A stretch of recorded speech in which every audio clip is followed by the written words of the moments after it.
The flagship hotel was built on a pier in Galveston, Texas.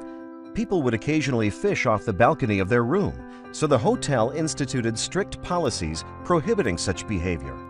They used extensive signage, check-in agreements, and fines. However, when they did this, they found the problem actually got worse as even more people cast their rods from balconies. It turns out that the same phenomenon seems to occur among top managers. Most of us can think of some pretty bad examples of managerial misconduct that have occurred in recent years.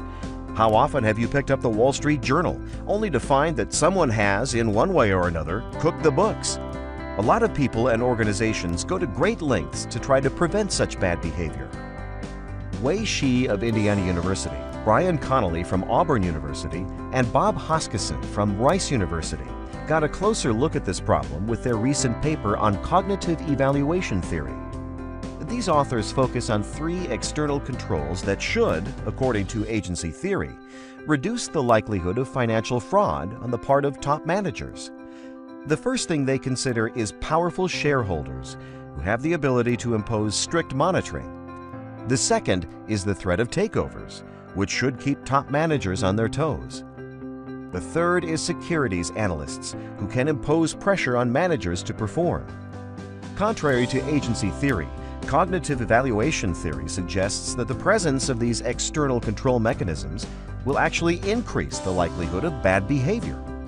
The main idea is that when these external controls are present, they rob managers of the intrinsic motivation for behaving appropriately and shift the emphasis toward purely extrinsic motivators. Richard Titmuss was one of the first to discover this effect back in 1970, when he found that paying people for blood donations actually reduced the public's willingness to donate because the extrinsic monetary motivator robbed them of their intrinsic reasons for giving blood. So too with managers. Extrinsic motivators in the form of external controls can rob them of their intrinsic reasons for behaving in ways they know to be right. Shi, Connelly, and Hoskisson examined the possibility in twin studies. First, they looked at what was happening in the marketplace. They examined companies in the S&P 500 over a 13-year period and uncovered 265 cases of financial fraud. To examine powerful shareholders, they measured the presence of dedicated institutional investors. To examine the threat of takeovers, they measured the extent to which companies had takeover defense provisions. Lastly, to examine the pressure imposed by securities analysts, they measured analyst buy and sell recommendations. The authors found that all 3 of these things led to a greater likelihood that a company would experience financial fraud. Then, in a second study, the authors used policy capturing to look at the decisions that top managers actually make.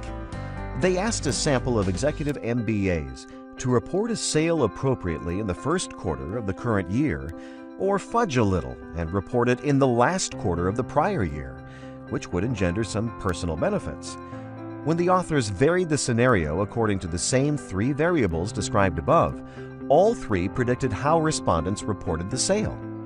So at the end of the day, just as it was with the flagship hotel, one might think that external controls would cut down on bad behavior.